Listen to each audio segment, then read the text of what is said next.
نحمده ونصلي ونسلم على رسوله الكريم اما بعد فاعوذ بالله من الشيطان الرجيم بسم الله الرحمن الرحيم ولقد كذب اصحاب الحجر المرسلين وآتيناهم آياتنا فكانوا عنها معرضين۔ پارہ نمبر 14 سورۃ الحجر، رکوع نمبر 6، آیات نمبر 80، 81، 82، 83 اور 84۔ وَلَقَدْ كَذَّبَ، اور تحقیق کے ساتھ جھٹلا چکے تھے،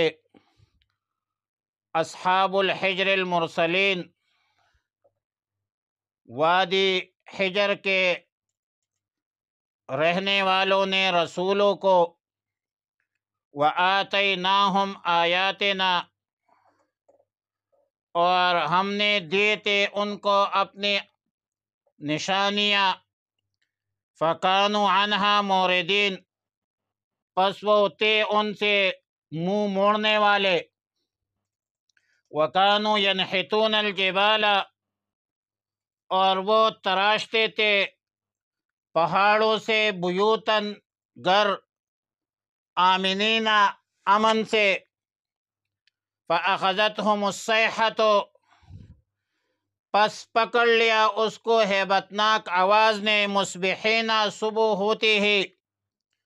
فما اغنى عنہم، پس کام نہیں آیا ان کے، ما کانوا یکسبون، جو وہ کماتے تھے، وما خلقنا السماوات والارض، اور ہم نے پیدا نہیں کیا ہے آسمانوں کو اور زمینوں کو، وما بینہما، اور جو ان کے درمیان ہے، الا بالحق،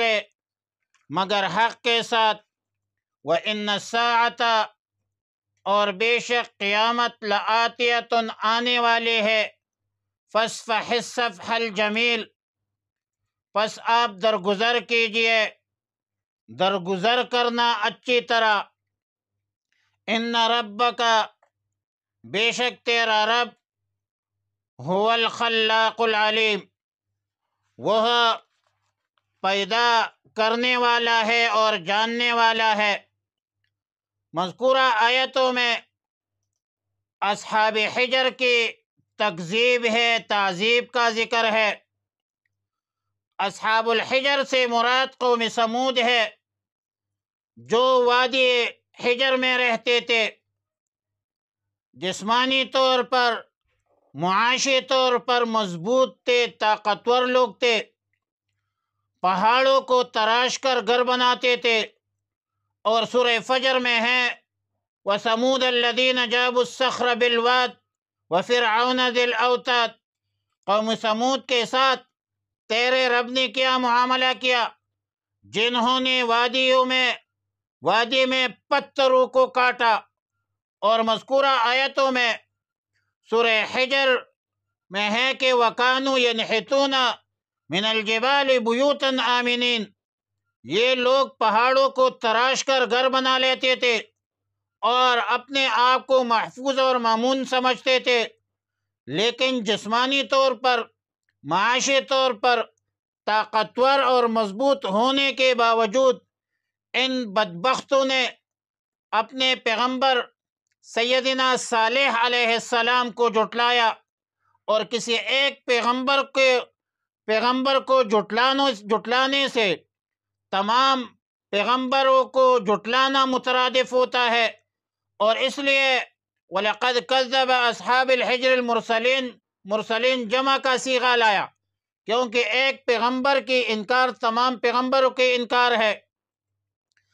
اصحاب حجر نے پیغمبروں کو جھٹلایا، سیدنا صالح علیہ السلام نے توحید پر بڑی دلائل پیش کی، لیکن ان لوگوں نے ایک فرمائشی معجزے کا مطالبہ کیا، اور یہ مطالبہ کیا کہ پہاڑ سے اونٹنی جو ہے وہ پیدا ہو جائے، نکل آئے، اور جب اونٹنی نکل آئے تو ان لوگوں نے جھٹلایا، فَأَخَذَتْهُمُ الصَّيْحَةُ مُصْبِحِينَ، پر ان کو صبح ہی چیخ نے پکڑ لیا، اور سورہ ہود، سورہ آراف میں ہے فَأَخَذَتْهُمُ الرَّجْفَةُ فَأَصْبَحُوا فِي دَارِهِمْ جَاثِمِينَ، ان کو سخت زلزلہ نے پکڑ لیا، لہٰذا وہ اپنے گھروں میں اوندے پڑے ہوئے تھے۔ اور سورہ حام میم سجدہ میں ہے فَأَخَذَتْهُمْ صَاعِقَةُ الْعَذَابِ الْهُونِ، پس انہیں ایسے سخت آواز نے پکڑ لیا جو اوپر سے سنائی دی جاتی تھی، اور وہ سرتا پا ذلت والا عذاب تھا۔ اگر تینوں آیتوں کو ملا لیا جائے تو رجفہ کا معنی ہے زلزلہ، صاعقہ سے مراد مطلقاً عذاب، اور صیحہ صاعقہ کے معنی پر ہے، اس سے مراد بھی عذاب ہوگا۔ سورہ آراف میں مفصل واقعہ مذکور ہے، لیکن فما اغنى عنہم ما كانوا یکسبون، یہ لوگ بڑے غور و فکر سے دنیا میں رہتے تھے اور دنیا کو ہی سب کچھ سمجھ رہے تھے، دنیا داری کی طرف مکمل توجہ تھی، دین کی طرف انہوں نے کوئی توجہ نہیں دی تھی، اور نہ ان کو ایمان کی فکر تھی، نہ ان کو آخرت کی کوئی فکر تھی۔ اور آیت نمبر 85 میں فرمایا کہ وَمَا خَلَقْنَا السَّمَاوَاتِ وَالْأَرْضَ وَمَا بَيْنَهُمَا إِلَّا بِالْحَقِّ، ہم نے آسمانوں کو اور زمین کو اور جو کچھ آسمان اور زمین کے درمیان ہے، ان سب کو ہم نے حق کے ساتھ پیدا فرمایا ہے، حکمت کے موافق پیدا فرمایا ہے۔ مخلوقات کی یہ تخلیق جو خالق کائنات کی توحید کی دلائل پر مبنی ہے، اللہ تعالیٰ کے وجود کی معرفت کے ذرائع ہے، دلائل ہے، اسباب ہے، جیسا کہ سورہ آل عمران میں ہے ربنا ما خلقت هذا باطلا، اولو الالباب، عقل مند، عقل والے وہ ہے جو اس حوالے سے غور کرے، فکر کرے، یہ کوئی فضول پیدا نہیں کیا ہے، یہ کوئی بے پیدے پیدا نہیں ہوئے ہے، یہ اللہ کی قدرتوں میں غور و فکر کرنا یہ عقل مندوں کا کام ہے۔ اور صاحب روح المعانی لکھتے ہیں کہ آیات مذکورہ اس انداز سے مذکور ہے کہ ما قبل کے ساتھ ربط اور مناسبت جو ہے وہ ایک قسم ارتباط بھی موجود ہے، اور لکھتے ہیں اے خلقا متلبسا بالحق والحکمت بحیث لا الائم استمرار الفساد و استقرار الشرور وقد اقتضت الحکمت اہلاک امثال هؤلاء دفعا لفسادهم وارشادا لمن بقی الى الصلاح۔ مطلب یہ ہے کہ ہم نے آسمانوں اور زمین کو اور دونوں کے درمیان جو کچھ پیدا کیا ہے حق کے ساتھ پیدا کیا ہے، حکمت کے ساتھ پیدا فرمایا ہے، اور حکمت کا تقاضا ہے کہ دنیا میں شر نہ ہو، فساد نہ ہو، شر اور فساد جو ہے وہ جگہ نہ پکڑ لے، فساد کا خاتمہ ہو۔ حکمت کا تقاضا ہے کہ گزشتہ امتیں جو ہلاک ہوئی ہے ان جیسے لوگوں کو دفع کیا جائے تاکہ فساد کا خاتمہ ہو، اور ہمیشہ کے لیے فساد کا خاتمہ ہو، بعد میں آنے والے لوگ اس سے عبرت حاصل کرے، ہدایت کے راہ پر چلے، اپنی اصلاح کرے، اپنی قوم کی اصلاح کرے۔ روح المعانی نے لکھا ہے کہ بعض اہل علم کے نزدیک الحق سے مراد عدل ہے، اور مطلب یہ ہے کہ اللہ تعالیٰ نے آسمانوں کو اور زمین کو اور دونوں کے درمیان جو کچھ پیدا فرمایا ہے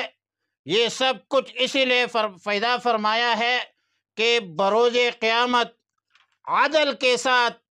انصاف کے ساتھ سب کو جزا اور سزا دیا جائے، فرمان برداروں کو ثواب، نافرمانوں کو عذاب ملے، کیونکہ وَإِنَّ السَّاعَةَ لَآتِيَةٌ، بلا شبہ قیامت ضرور آنے والی ہے۔ جو لوگ حالت کفر میں دنیا سے رخصت ہو گئے ہیں، خواہ عذاب سے ہلاک ہوئے ہو اور یا بغیر عذاب کے مر گئے ہو، یہ ان سب نے اللہ کے حضور میں پیش ہونا ہے، اور یقیناً ایسے کفار کو ان کے کفر اور شرک کی سزا ملے گی اور ضرور ملے گی۔ فاصفح الصفح الجمیل، آپ خوبی کے ساتھ درگزر کیجئے۔ صفح الجمیل اس کو کہتے ہیں، ایسے در سے گزرنے کو کہتے ہیں جس میں ملامت نہ ہو، جس میں عتاب نہ ہو۔ بعض مفسرین فرماتے ہیں کہ یہ آیت منسوخ ہے آیت القتال پر، اور بعض مفسرین لکھتے ہیں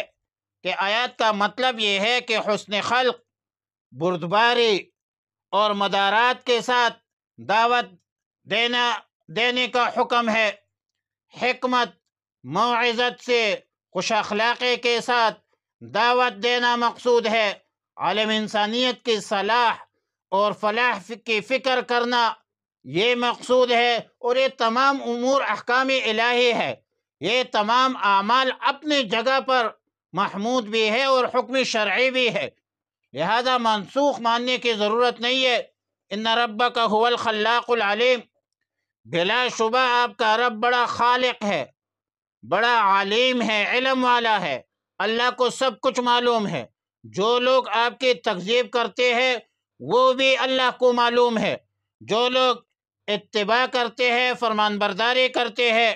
وہ بھی اللہ کو معلوم ہے۔ نیک عمل بھی اللہ کو معلوم ہے، بد عمل بھی اللہ کو معلوم ہے، اور ہر شخص کو اس کے عمل کی سزا ملے گی اور ضرور ملے گی۔ وَمَن يَعْمَلْ مِثْقَالَ ذَرَّةٍ خَيْرًا يَرَهُ وَمَن يَعْمَلْ مِثْقَالَ ذَرَّةٍ شَرًّا يَرَهُ۔ وآخر دعوانا الحمد للہ رب العالمین۔